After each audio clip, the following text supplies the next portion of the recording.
Si ma'am ay galing pa ng Antipolo Rizal. O diba napakalaya ng kanyang pinanggalingan. This is our second session.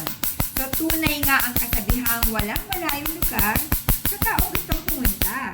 Dahil kahit na napakalayo pa ng inuuwian ni ma'am, talagang uma-attend siya ng session namin.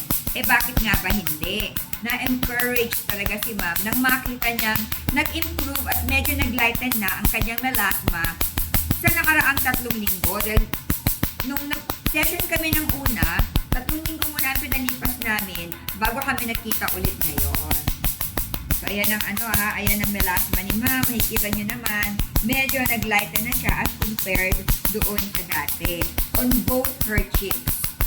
So severe talaga ang melasma ni ma'am sa magkabilang cheeks niya. Pero dahil sa ginagawa naming procedure, ito nga 2 pico laser ang laging ginagamit ko sa kanya, and then nagme-maintain din kami ng certain product. So ayun, nagkaroon ng improvement ang kanyang pekas. So ayan.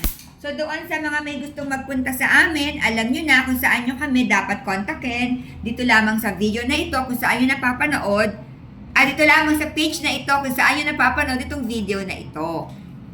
Okay guys, so andito na ako sa kanyang right cheek. So ang gamit ko ngayon yung unang laser.